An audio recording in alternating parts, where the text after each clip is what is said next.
Republik Indonesia. Kepada yang terhormat Bapak Dr. Andes Saifullah Yusuf dipersilakan.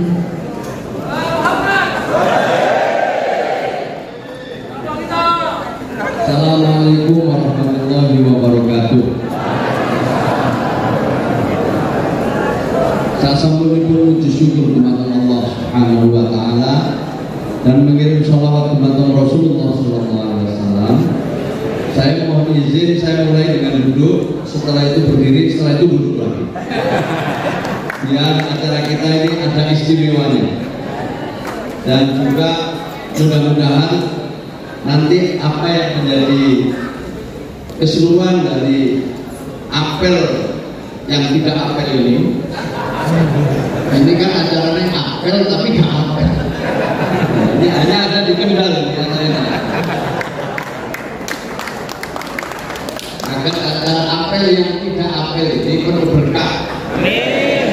Dan kemudian pesan-pesannya bisa ditangkap dengan baik dan kita tindak lanjuti di daerah masing-masing atau di wilayah masing-masing.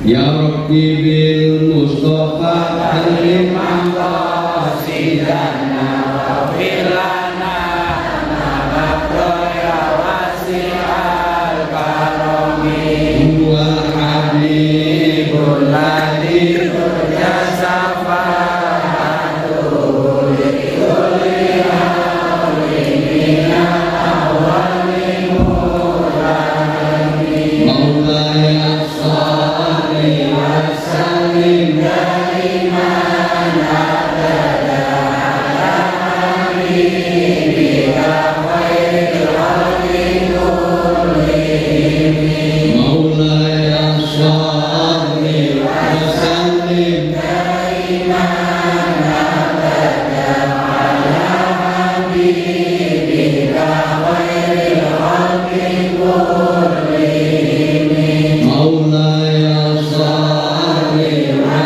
sallim daiman abada ala habibika khairil khalqi kullihim. Allahumma salli ala Muhammad.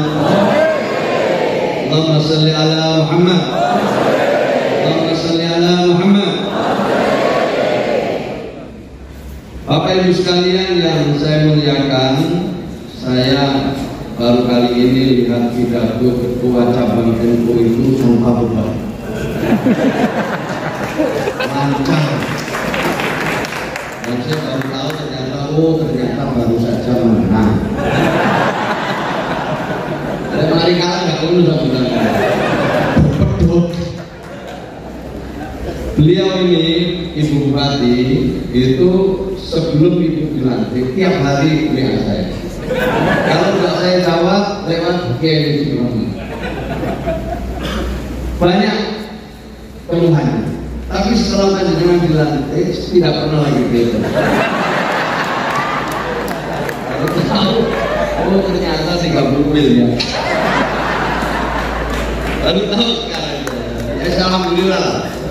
Jadi kalau ada ketua NU pidatonya lancar, alhamdulillah. Kalau enggak yang repot kita.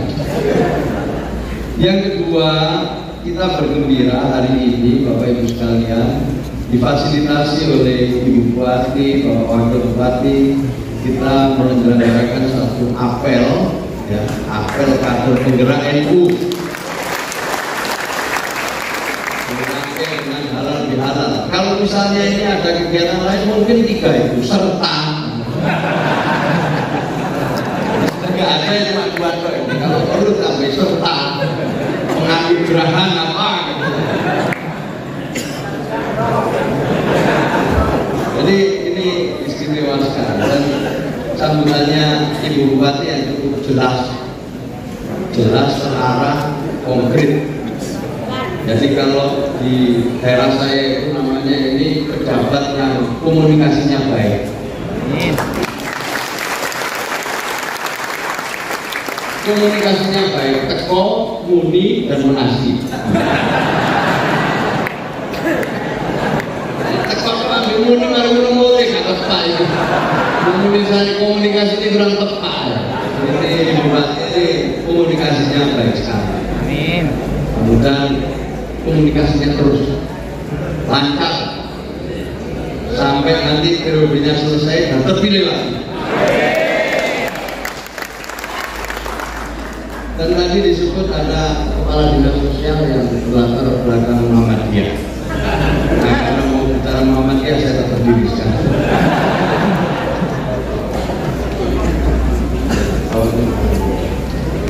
Bapak Ibu sekalian yang saya hormati, saya lihat ini kaosnya baru semua dan sudah mulai. Dan ini gagah. Bupatinya ini memang perempuan tapi gagah, mani, menatani. Itu saya ucapkan terima kasih. Jadi yang saya belikan kaos sudah dipakai itu juga membanggakan saya. Jadi saya ya pokoknya iya gitu aja loh. Jawab siap gitu aja. Saya ulang terima kasih, kaos yang saya belikan sudah dipakai hari ini. Calon bertambah sama Allah. Jadi bersyukur itu berguna bagi Allah. Dari hati lebih keras, kader.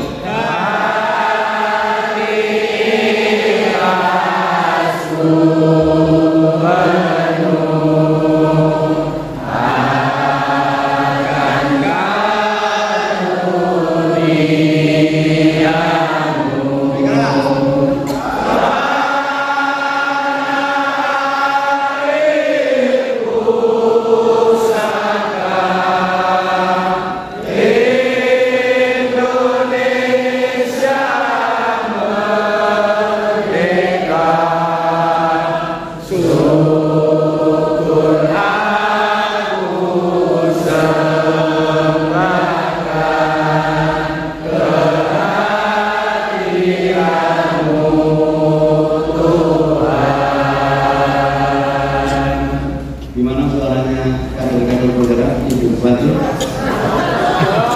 Saya dikasih hadiah. Ibu Bupati siap patungan nama saya. Terima kasih semua yang akan hadir. Siap?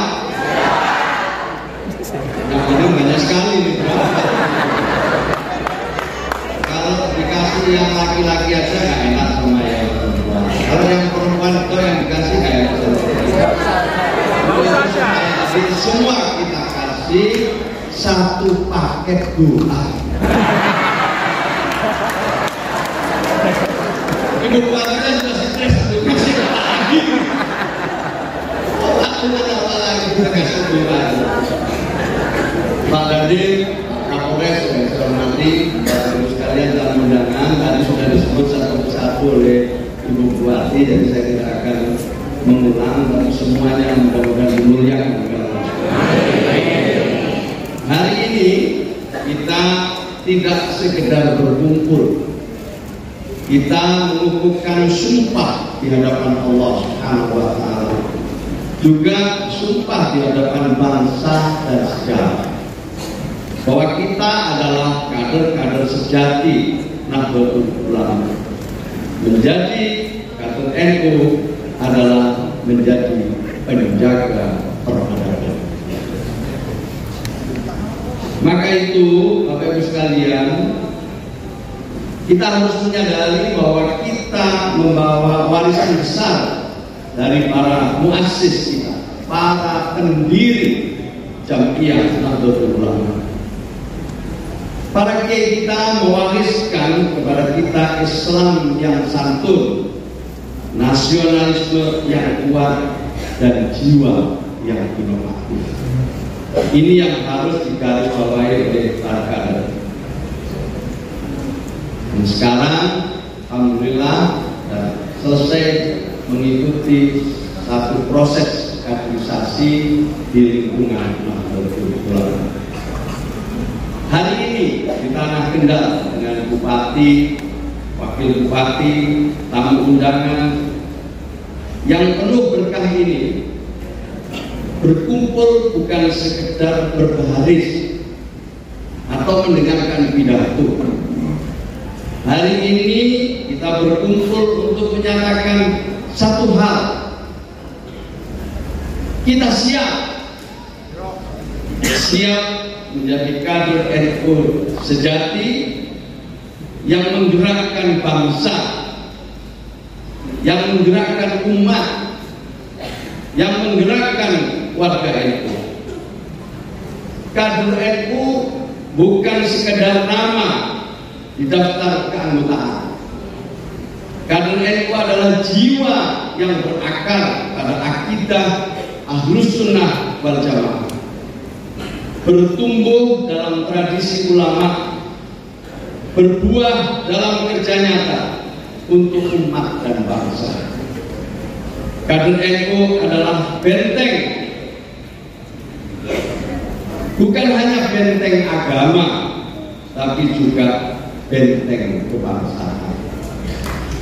Maka tentu seluruh gerak Nahdlatul Ulama tentu pertama-tama adalah untuk menegakkan agama Allah, tapi pada saat yang sama kita juga ingin menegakkan Indonesia, agar Indonesia sebagai negara yang diwariskan oleh para ulama ini tetap tegak berdiri dan mampu memakmurkan umatnya, memakmurkan rakyatnya, dan akan menjadi negara kuat di masa yang akan datang. Itulah Indonesia yang kita cintai. Indonesia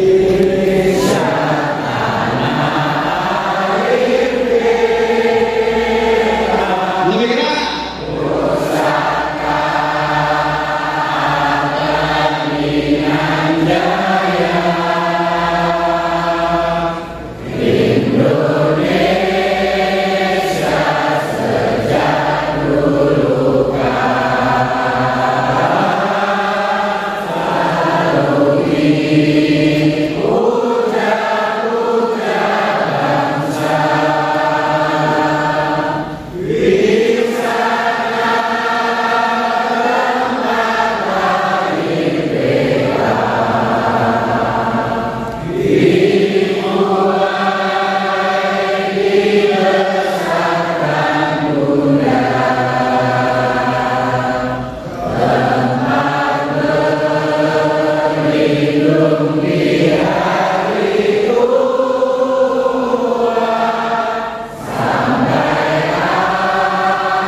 keras.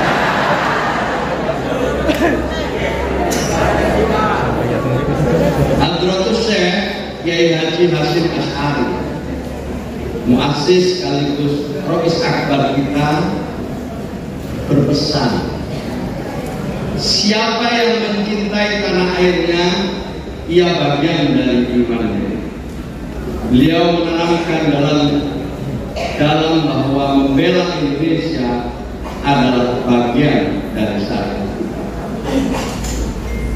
Kiai Wahab Hasbullah, sang organisator dulu, mengajarkan kepada kita bahwa bergerak itu wajib, diam itu mati. Maka kader NU harus bergerak, berinovasi, memperbarui cara berdakwah dan menghidupkan umat. Tentu itu semua tidak cukup dengan bernostalgia.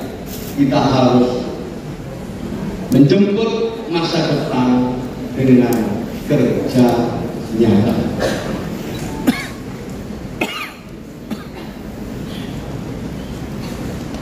Kata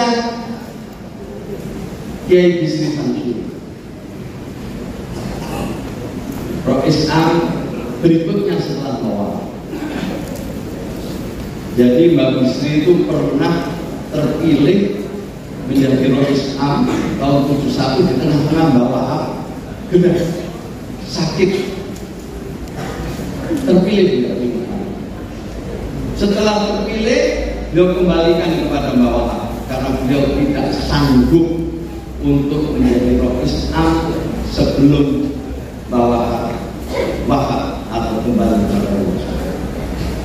Itulah teladan yang luar biasa. Di NU ini tidak perlu rebutan jabatan.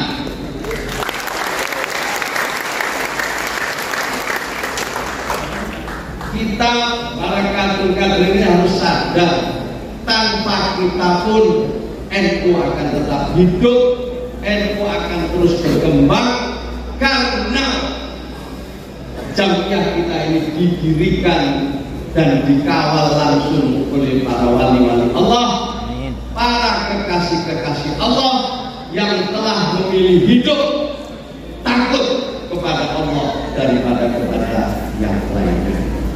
Maka itu sebagai kader kita harus tanamkan ini dulu dari awal. Jangan merasa NU ini kalau nggak ada saya, NU akan mati. Sekjennya bukan Saifullah Yusuf, NU akan terus maju, NU akan terus menjadi satu organisasi yang bercahaya bagi bangsa ini. Ini penting saya sadari untuk teman-teman, sahabat-sahabat saya, para kader penggerak. Jadi kita tidak boleh BB mongso. Ya, sekali lagi tidak boleh BB mongso. Lebih-lebih kalau kita belajar kepada para pendiri NU.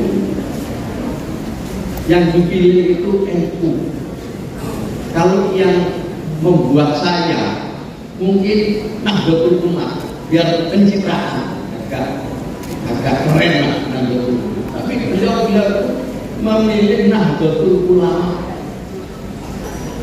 memilih sebagai sebuah gerakan ulama-ulama, para kiai-kiai yang istilah di dalam Al-Quran itu yang liyatafaqahu fiddin, orang yang memang belajar agama dengan sungguh-sungguh, sehingga ketika mereka yang tidak sempat ngaji, tidak sempat belajar agama, karena mungkin kalau zaman Rasulullah ikut perang, kalau sekarang di sini jadi pada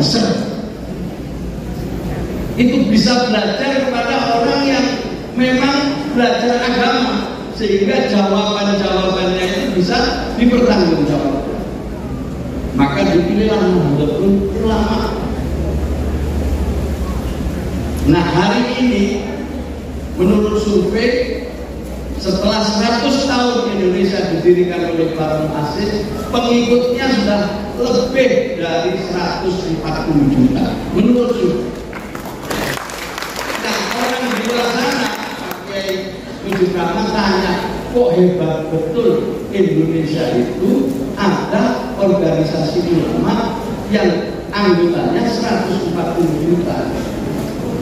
Luar biasa, ada orang alim sebanyak itu. Jadi dikirain kita ini kiai semua, ulama semua. Itu betul pada saat dulu pertama kali NU didirikan. Memang kiai-kiai jago, kiai-kiai sakti, kiai-kiai yang punya kekuatan luar biasa. Sakti betul, jadul. Bagaimana nggak jadul? Indonesia belum merdeka, tapi muassis kita itu bisa muktamar setiap tahun. Setiap tahun muktamar. Tidak punya presiden, tidak punya menteri, tidak punya gubernur, tidak punya bupati. Tapi beliau-beliau itu bisa muktamar setiap tahun. Itu kalau nggak sakti benar nggak bisa. Ya terus pakaiannya keren-keren, nggak dibelikan kayak hari ini. Nggak ada seragam. Sekarang alhamdulillah saya belikan kan lumayan. Lama saja Muhammad. Lu nggak ada yang belikan berangkat sendiri, dan lihat foto-fotonya para muassis kita. Kadang-kadang nggak pakaiannya juga keren-keren, serbannya keren, sarungnya keren, berangkat nggak ada yang ngomong. Dari mana ya itu nyangkut? Ngambil tas dunia. Dari setiap tahun Nanti kalau udah mau berarti punya ini. Jadi memang punya uang, kaya juga kiai-kiai zaman dulu. Dan ulama benar dikader oleh guru-gurunya langsung, baik yang di Mekah maupun yang ada di Indonesia seperti Kiai Khalil Al-Kala dan ulama-ulama lain segenerasi. Pinter tuh, tak orang pengkaderan gini tidak ada. Langsung dikader oleh para guru-guru. Tapi karena mereka itu memang alimnya alim benar, jaduk benar, lahirlah murid-muridnya hebat. Setelah itu lahir wali-wali berikutnya, para kekasih Allah. Ketok kabeh, nggak usah jauh-jauh waktu zaman Gus Dur itu masih banyak wali-wali di sekitarnya. Kiai sepuh, rakyat, kiai yang lainnya maupun Gus Dur itu banyak kekasih Allah. Tambah suwe, tambah letek walinya. Ketemu di wali kota.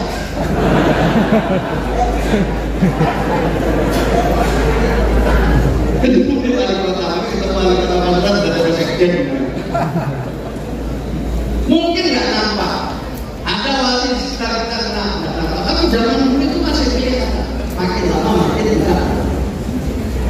Maka kalau dulu kiai-kiai kita itu langsung dikader oleh guru-gurunya dan kemudian mewariskan jamiah yang begitu luar biasa selama 100 tahun ini, pertanyaannya bagaimana dengan 100 tahun kedua ke depan dengan wali-wali yang makin berkurang? Maka solusinya tidak lain adalah kita harus memperkuat kaderisasi. Diperkuat kaderisasi. Bikinlah BPKPNU, ada PMKNU, nanti ada Akademi Kader Nahdlatul. Mengapa? Supaya kita punya kader-kader yang terlatih sehingga nanti bisa berprestasi lebih bagus dibanding dengan muassis. Itu karepe awake dhewe. Nanti nggak tahu hasilnya, ditunggu 100 tahun lagi. Mudah-mudahan panjang umur semuanya. Amin. Ya, ini kamu datang. Oke, paham ya? Kenapa kita sekarang bikin kaderisasi ini? Karena salah satu alasan itu. Kalau dulu nggak pakai kaderisasi kan memang sakit semua. Tapi sekarang ini kadernya seperti saya, sampai-sampai ini. Halo. Ini kira-kira 100 tahun ke depan ya. Kemarin itu ada pertanyaan yang sangat sulit. Ini soal Muhammadiyah. Kemarin Muhammadiyah kan merilis sebagai organisasi dengan kekayaan hampir 500 triliun. Jadi Pak Kadin Sos ini bikin pusing kita. Lalu pertanyaannya kan berkata terus gimana itu? Ini Muhammadiyah sekian, ini sekian. Gimana itu? Ini kok nggak jelas, nggak tertulis. Saya jawab, yang tidak tertulis itulah semua milik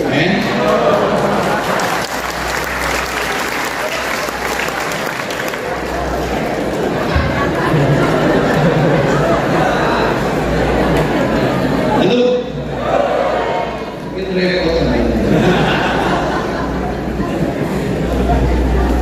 Ya maka sekarang kita perlu kaderisasi ke arah sana. Alhamdulillah di sini bagus. Ya, tadi dari pesankan oleh ketua wilayah kalau sudah ikut kaderan terus jangan jalan sendiri, malah strukturnya direpoti. Atau menjadi satu kesatuan. Tidak boleh berdiam-diam meneh. Kaderan jalan dewi, struktur itu jangan biar itu zaman kuno. Zaman dimana tidak ada kolaborasi. Sekarang ini semua harus kolaborasi. Pemerintah ini sekarang sejak awal sudah oleh Bapak Presiden untuk menghilangkan ego sektoral. Makanya kemudian dari awal Bupati Presiden itu membuat dekret. Itu tujuannya untuk membentuk super team, bukan superman. Untuk membentuk apa? Super team. Tidak bisa Kementerian Sosial sendiri, ini sendiri, cuma kita jalan sendiri-sendiri, hasilnya tidak akan efektif. Termasuk diantaranya adalah kerjasama dengan daerah. Saya terima kasih itu menambah baik kerjasama kita ini, dan ini sesuai dengan arahan Menterinya Presiden tidak harus jadi satu kesatuan, tidak boleh terpisah. Sekarang kami juga itu harus sama bareng-bareng. Jangan ada yang membangkang isu yang tidak penting-penting itu yang membuat kita tidak semangat untuk mengabdi di lingkungan betul. Jadi ini orang isu diajak ngomong dan begini, pokok ini PDP KNU ini kader itu berat sendiri, tinggal aja struktur. Itu berarti orang masa lalu hidup di zaman batu. Giling-giling dong. Karena ekonomi yang itu lama sih. Terus gak abad 12 sih. Gak abad 12. Bukan warna NU abad 12.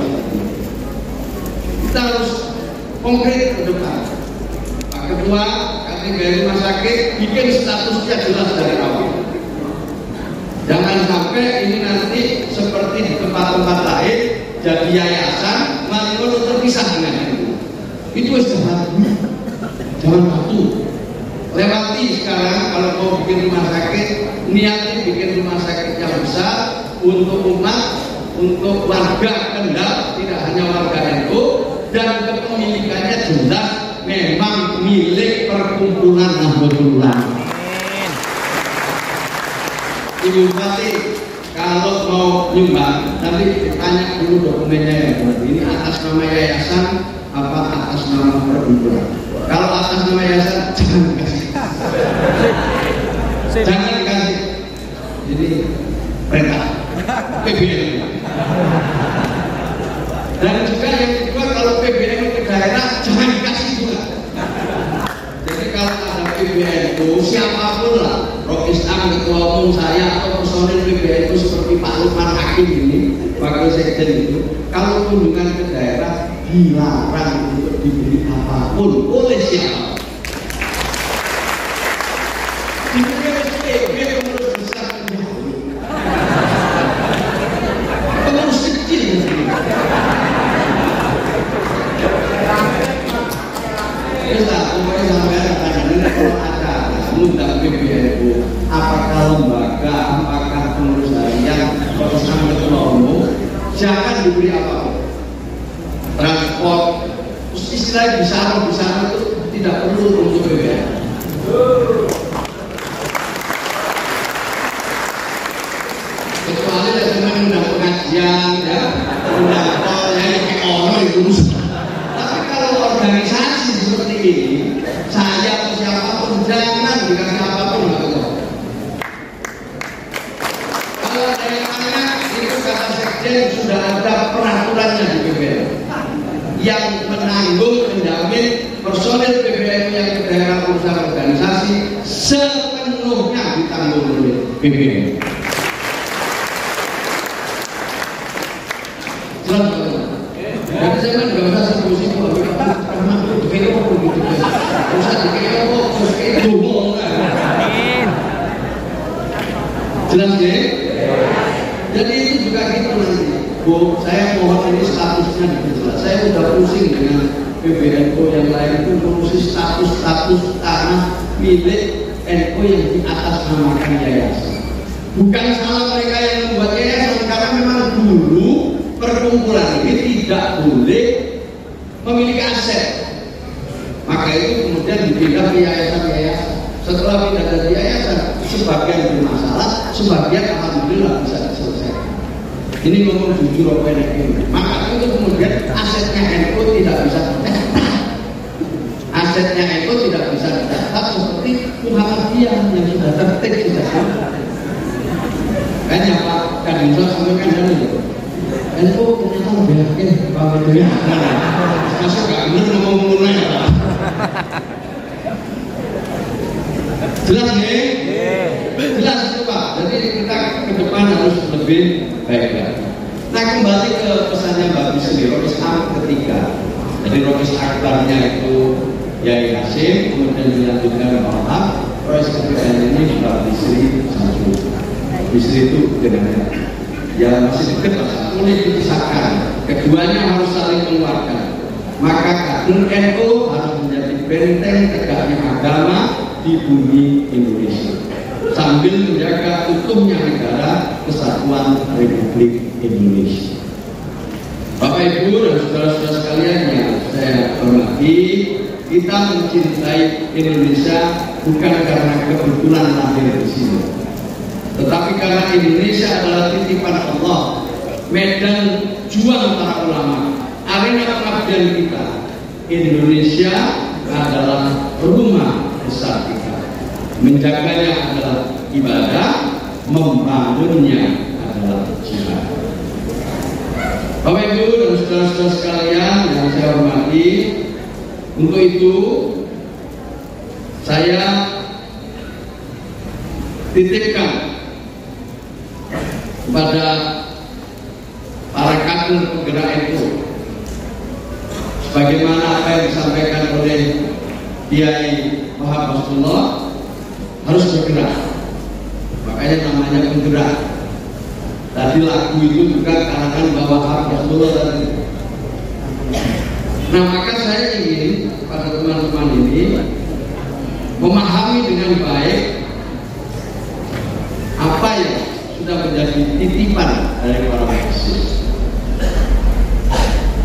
NU itu intinya cuma dua, ilmu dan barokah.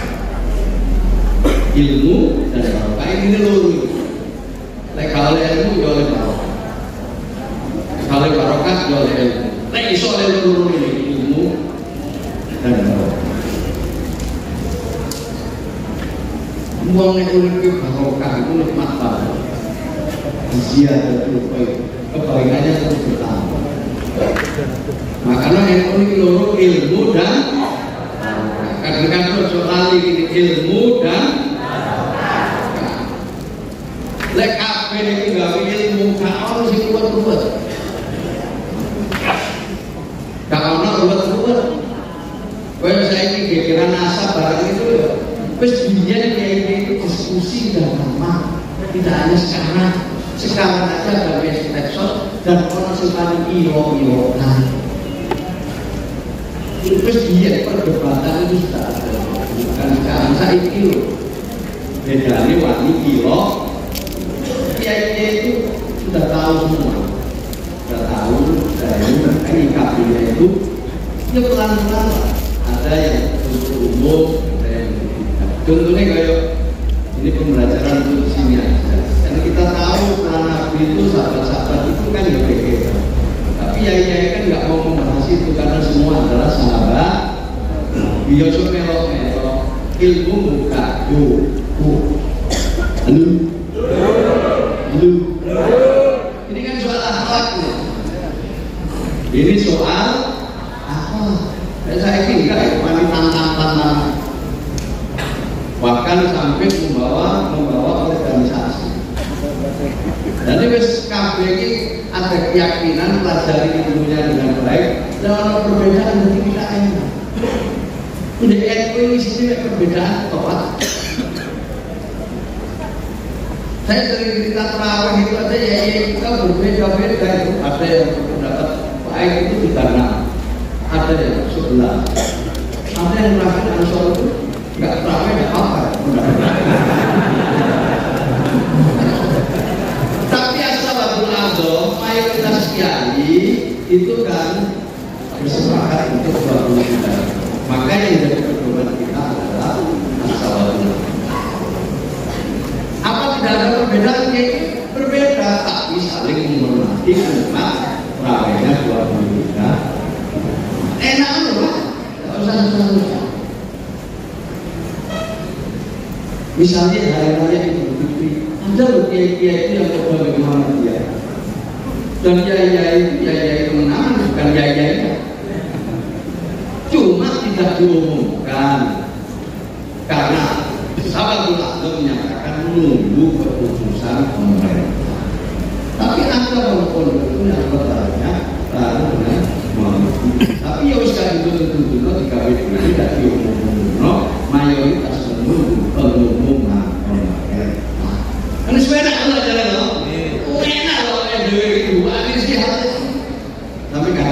di sini ya. Saya kasih tabat jada bila diwara orang-orang yang bagi soal akhlak kalau itu pamannya aja dia tahu itu tetap itu ada tapi budaya ya itu sampai itu batas itu pamannya dengan Nabi yang setiap hari Senin diberi dispensasi untuk rekreasi keluar dari neraka. Lek ngajinya kan gampang barangkali menyikapi. Tapi di ini mbak, mesti gak penting-penting diurus, sing penting malah kartu penggerak tidak boleh seperti itu. Kartu penggerak harus tahu apa yang dilakukan dan tahu mana yang harus disimpan, mana yang harus di depan dan mana yang harus dibelakang. Maka itu kartu penggerak tentu cinta kepada Indonesia, tapi pada saat yang sama jangan lupa organisasi ini adalah organisasi diniyah, organisasi agama yang menyikapi segala sesuatu berdasarkan sumber-sumber agama yang dikembangkan dan diyakini oleh para ulama-ulama Nahdlatul. Jelas ya? Terakhir, karena saya langsung terakhir ya. Nanti tak bawa, silakan dibawa pulang apa yang saya katakan ini, nanti boleh dibawa pulang. Yang penting saya titipkan kepada teman-teman kader. Yang pertama, kita harus tetap berpegang teguh pada keyakinan kita kepada Islam Ahlussunnah wal Jamaah yang dikembangkan oleh para ulama-ulama Nahdlatul Ulama. Itu cekelan yang pertama. Cekelan yang keduanya, pada saat yang sama kartu-kartu penggerak ini adalah persembahan dari NU untuk Indonesia. Dari NU untuk Indonesia. Jadi panjenengan ini dari NU untuk Indonesia.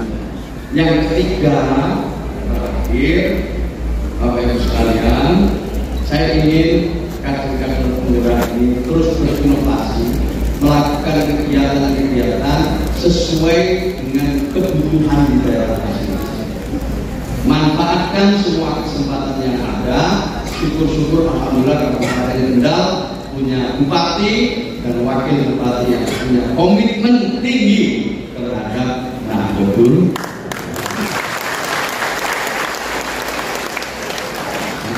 Alam Ibu Bupati yang sudah terbaru Nahdlatul. Nyunggu terbuka mau jangan terlalu. Jadi gini, bunga mawar nanti kalau saya nyebut cakep, tapi pada saat yang keduanya nggak pernah cakep di rumah main. Ya? Nah, coba ya. Bunga mawar harum wangi. Cakep. Disiram embun di pagi hari. Lagi cakep menurut cakep ya. Karena itu bangkit berdiri, siap berjuang untuk negeri ini.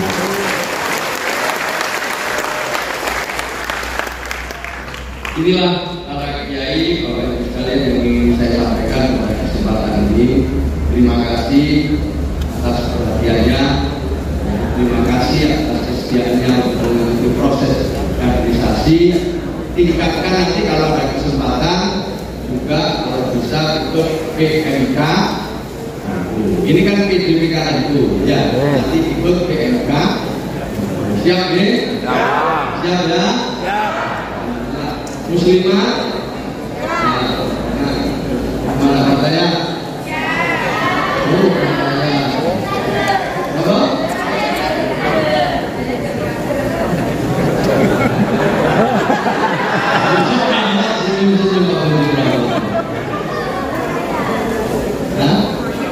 IPPR ada? Ibnu ada? Ansor.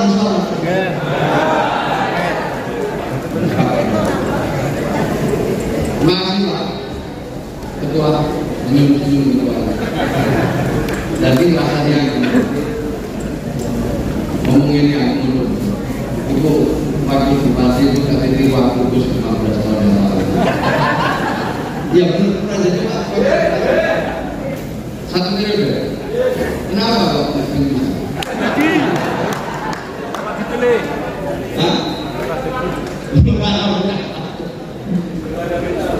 Ya, terima kasih. Nah, saya kira mau dititipi bagi besok.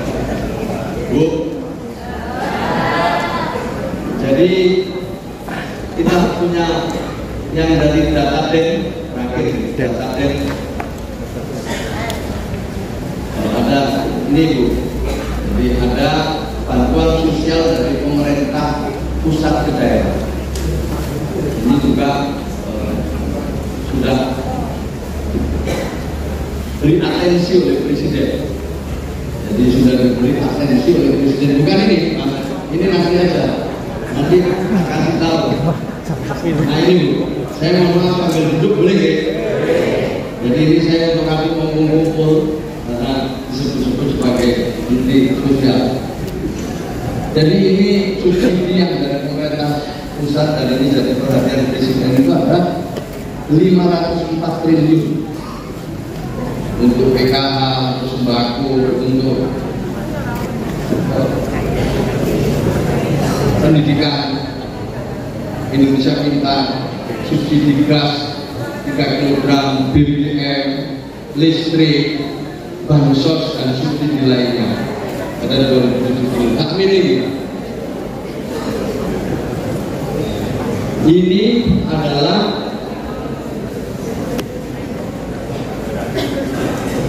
anggaran tahun 2020. Nah, yang lewat Kementerian Sosial Kementerian Sosial di sini nih, PKH dan sembako. Bukan yang ini yang nasional ya. Kalau ini yang Kendal, ini Kendal nih. Kendal itu kita memberikan dukungan kepada 83.995 keluarga penerima manfaat. Berupa apa? Berupa sembako 200.000 per bulan, PKH menyasar 42.000 KPM dengan pendamping 128. Yatim piatu ada 1.000 lebih, 2 miliar. Permakanan untuk lansia terlantar di atas 75 tahun ada 1.000 lebih di sini dilayani oleh Mas. Kalau dijumlah semua Bu, yang dari Kementerian Sosial saja ke Kabupaten Kendal sebanyak 322 miliar 144 juta. Ini yang untuk Kabupaten Kendal. Nek 30 miliar enteng. Yo enteng maksudnya menurut panjenengan, tapi menurut APBD terus mabut itu luar biasa. Tetap menurut bukti. Jadi ini udah langsung by name by address yang akan kita perbaiki terus datanya. Ibu nanti bisa mengusulkan kepada kami setiap 3 bulan sekali kalau ada warga-warga ini yang memang layak dapat tapi nggak dapat, atau yang sebelumnya dapat kemudian tidak dapat. Setiap 3 bulan kita akan revisi, nanti saya kasih tahu caranya. Tapi semua itu saya mintakan tanda tangan Ibu Bupati. Jadi Ibu Bupati sebagai kepala wilayah di kabupaten ini harus mengetahui apa yang dikerjakan oleh pemerintah pusat dan sekaligus kita gandeng tangan untuk menyelesaikan kemiskinan di Kabupaten Kendal. Kalau dulu sendiri-sendiri, dulu Bupati nggak tahu dikasih tahu ini. Sekarang saya kasih tahu semua biar tahu ini loh. Kemensos untuk bansos di sini 322 miliar lebih. Kasih tahu Bu, ada tambahan lagi. Berdasarkan usulan Bupati, kami memberikan bantuan iuran kepada warga Kabupaten Kendal sebanyak 380.425 jiwa. Setiap bulannya ini berapa ini? Pokoknya nilainya 191 miliar lebih.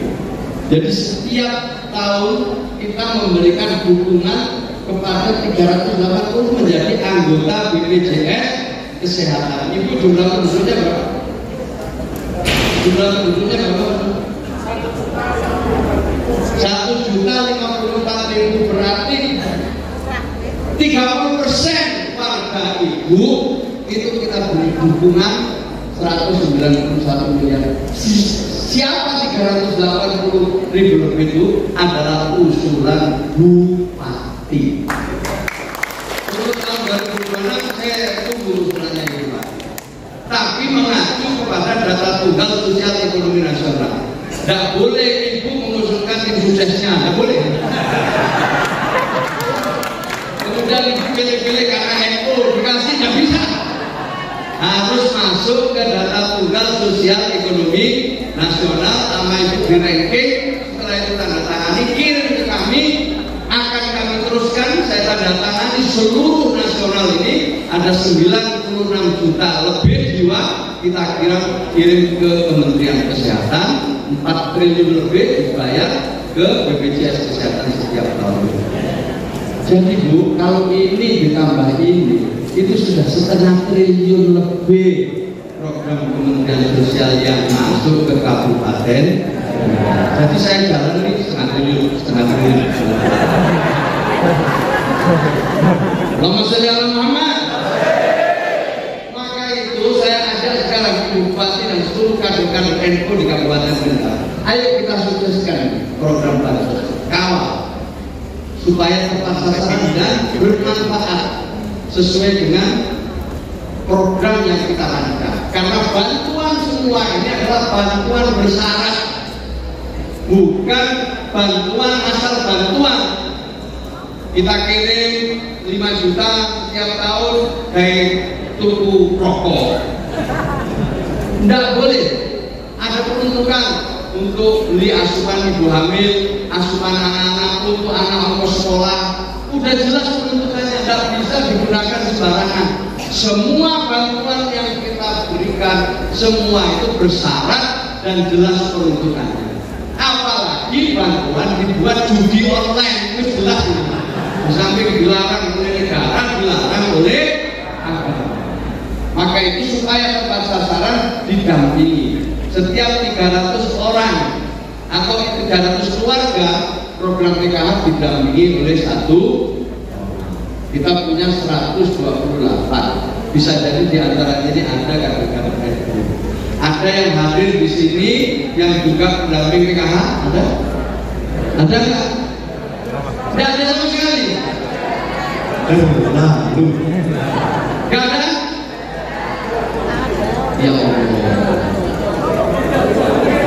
Berarti ketinggalan jauh. Masya Allah.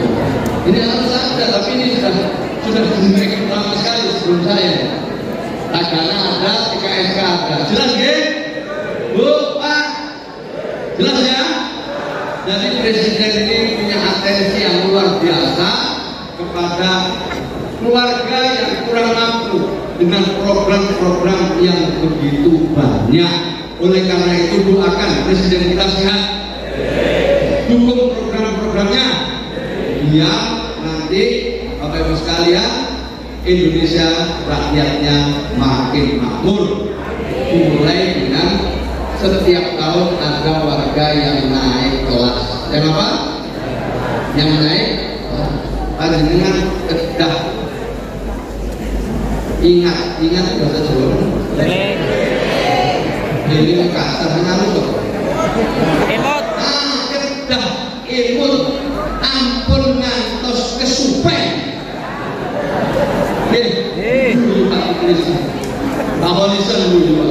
Nah, ampun kalian kesupen bahwa yang dapat bansos ini jodoh-jodoh mayoritas warga, sing banter mayoritas warga.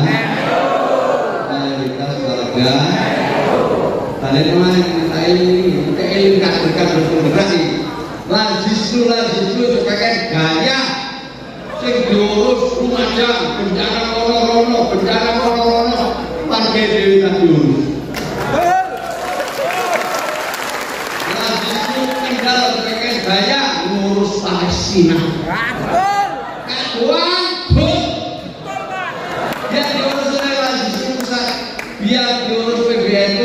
bantuan-bantuan ke Palestina, bantuan-bantuan di daerah-daerah lain jika terjadi bencana, biar diurus oleh Lazisnu PBNU, Lazisnu Kendal, Lazisnu Jawa Tengah. Ojo kakean daya urusan warga dewe yang masih butuh bantuan. Paham? Siapa 83.000 ini siapa? Jenisnya apa? Yaitu mereka yang pengeluarannya setiap bulan kurang dari 400.000. Lewat kadung NU pengeluarannya kurang dari 400.000 sebulan, itu artinya miskin ekstrim. Kalau pengeluarannya di bawah 600.000 namanya miskin. Itu ukuran dari Bapenas. Siapa itu? Lek sampai jujur, sebagian besar adalah warga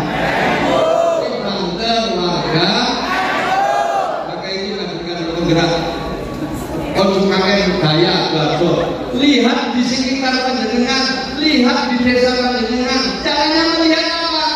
Ketemu sama kadinsos, ketemu sama pendamping-pendamping. Mana alamatnya orang di desa saya yang miskin menurut Kementerian Sosial, menurut data tunggal sosial ekonomi nasional, bukan menurut Kementerian Sosial. Boleh orang di kursi. Nek perlu justru setiap bulan sekali kirimlah sembako, biar warga kita ini merasa disapa oleh Nahdlatul. Mboten napa Bupati, salah itu ngomong Menteri Sosial. Mau tadi sekolah rakyat, nih sekolah rakyat. Ayo umum Gunung Anda nih. Saya juga udah mau ke Magetan ini, kumpul kayak sampai ini. Terus kayak sing data-data kawan itu. Enggak, Bu, mau tanya aslinya itu kan asli. Beli sendiri. Hah? Iuran? Ya. Ya Allah. Ya langsung yang sekolah rakyat saja. Iuran nih. Piro situ? 1.000. Piro? Piro lagi? Hasilnya piro? 1.300 kali 100 berapa? Berapa? 13 juta. 13 juta. Tak ganti Pak.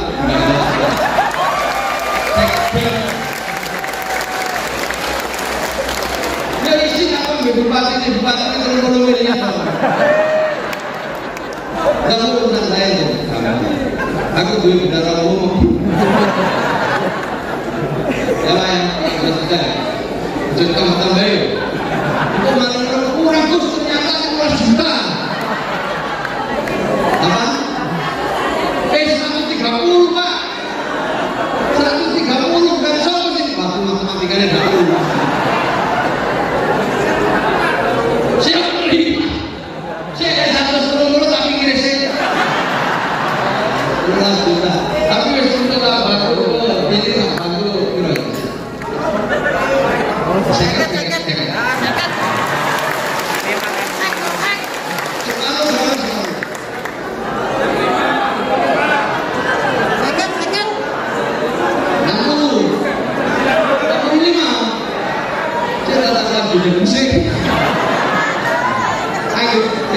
kasih tahu ya semua.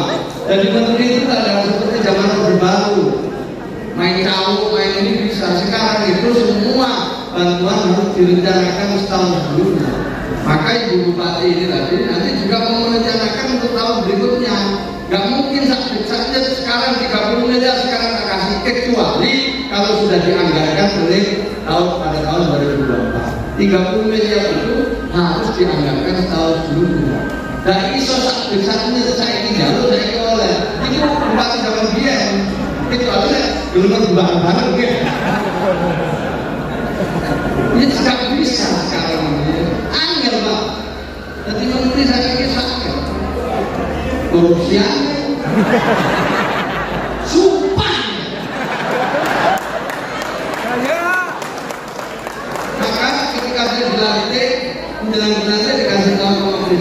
pokoknya tidak boleh korupsi, menteri tidak boleh korupsi. Dan untuk itu saya nyatakan sebulan kami dengan Muhammad tidak akan korupsi. Maka itu jangan ada sekjen dan yang lain-lain. Kalau korupsi tidak itu ketahuan. Tanya sama Pak. Kalau kita korupsi tinggal nunggu waktu pasti ketahuan. Karena korupsi itu harus berjamaah. Bupati nggak bisa korupsi sendiri. Menteri nggak bisa, harus ngajak kepala dinas, harus ngajak dirjen. Dirjen juga kayak iso, dirjen. Dinas itu gaya itu aja maksudnya itu. Tapi dia kayak duit, sini berduit nggak BKBT. Itu loh, terus untuk lengkap BKBT ngejak rekanan, ngejak lain. Tapi buat mereka cekel itu berolah rombongan. Memang aturannya makin sulit.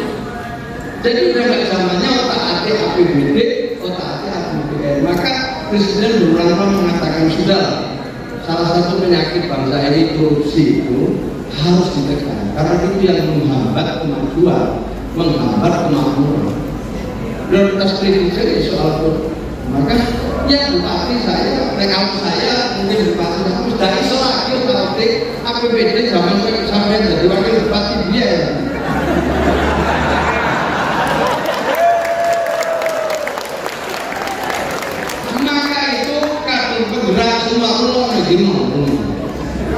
Kader penggerak ini semua harus tahu di mana uang itu berada dan bagaimana cara mengambilnya. Halo. Jadi jangan itu dulu gini itu terus bicara cara bagaimana mengambilnya. Sampai dulu gini kalau caranya nggak akan mundur, nggak akan mundur. Sampai dulu bupati juga tapi nggak caranya sampean. Ya gak akan dapat dari bupati. Itu ngerti caranya. Ini bupati wajah yang perencanaan tahun depan. Bupati visi misinya yang pertama ini. Itu ngerti. Wah nanti lobby nanti ketua BPRD ini ketua BPRD. Itu kocok bayar siapa BPRD? Karena dia juga mau nyusun anggaran harus dengan BPRD ya Pak. Milik berapa lama?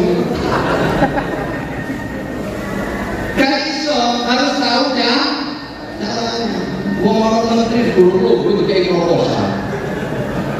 Ada bupati itu proposal. Alon harus ngerti cara. Memang sekarang modelnya sudah seperti. Nah sekarang ini bapak-bapak sekalian ini presiden ini asli gagasan presiden. Dan saya ngajak NU ke depan. Mari ini kita tiru. Mari kita tiru bikin sekolah untuk rakyat miskin sekaligus mencari pembiayaannya. Jadi untuk asal nggak rumah sakit kalau nggak dipikir membiayainya. Kami sekolahan nggak dipikir bagaimana membiayainya, kecuali nanti minta kepada wali murid. Itu masa lalu. Sekarang kalau kita mau bikin sekolah, pikirkan juga cari beasiswa untuk mereka yang akan sekolah di situ. Itu pikiran ke depan. Contoh yang sudah melaksanakan itu UNU Yogyakarta. Jadi UNU Jogja itu menerima murid itu sudah ada pihak yang mau membiayai memberikan beasiswa. Ke depan harus begitu cara berpikirnya. Halo, Ma'arif, halo. Silakan Ma'arif berpikir keras bagaimana ke depan. Inilah gagasan Presiden Prabowo, sekolah rakyat. Nanti bisa ganti namanya, tapi sebenarnya ini sekolah rakyat. Gagasan Presiden Prabowo untuk memuliakan keluarga miskin dan memfasilitasi kebangkitan wong cilik menuju Indonesia Emas tahun 2045. Tidak mungkin Indonesia Emas tercapai kalau wong cilik keluarga miskin tidak bangkit. Tidak mungkin. Dan NU harus ikut dalam program ini. Cari cara orang miskin di sekitar kita bisa sekolah. Presiden memulai menyelenggarakan sekolah rakyat langsung. Ini potretnya Bu. Yang dua berangkat sekolah, yang lima berangkat memulung.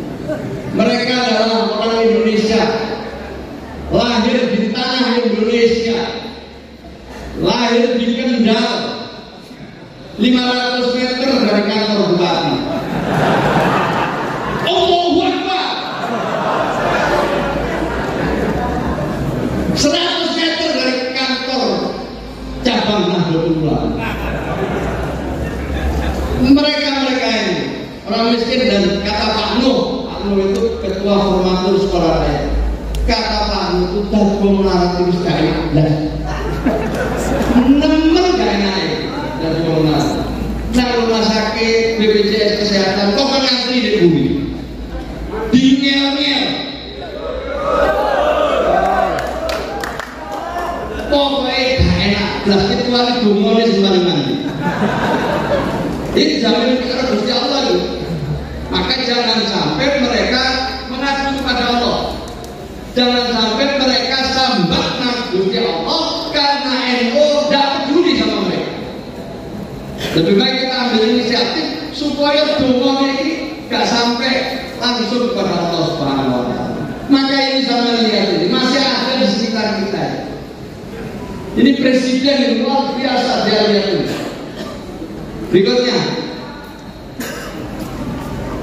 kalau mau SD, anaknya yang lulus SD, maksimal sekolah SMP tengah jalan leren.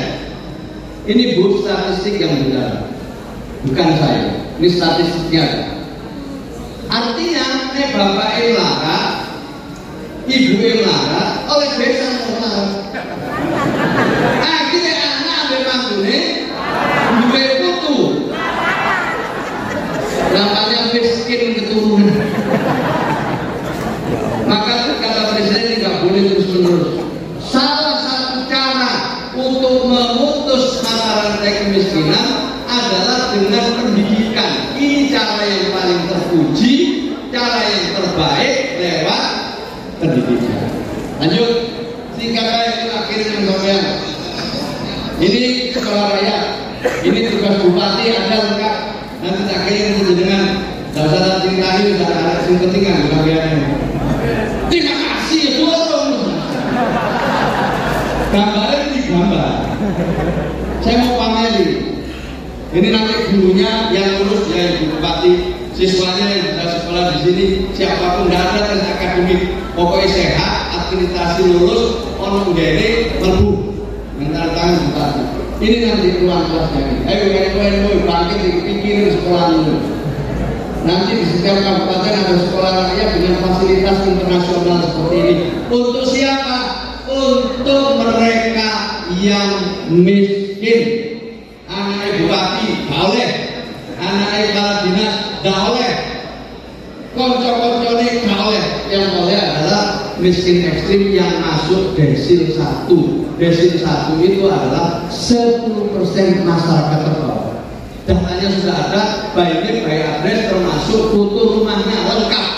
Nanti tak kirim, nang itu gelon, pelajar orang nggak tonggomu kira-kira sing masuk desil 1. Kalau ada wajib Pak Ketua, panjenengan memberikan dukungan kepada mereka yang berada di paling bawah di struktur penduduk Indonesia, di struktur penduduk kabupaten. Wis saya oleh Dewi pun bismillah ini dimotivasi oleh Presiden, maka info saya ajak untuk bergabung di sini. Muhammadiyah sudah pasti lah Pak, ini acaranya NU ya surannya aku ngomong begitu Pak Kadin Sos. Jelas ya? Jelas? Nah cukup Ibu Bupati, terlalu lama ini. Kalau saya biasanya 1 jam ya $200.000.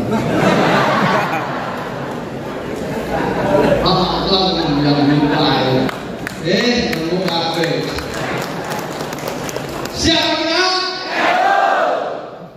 Terima kasih. Assalamualaikum warahmatullahi wabarakatuh.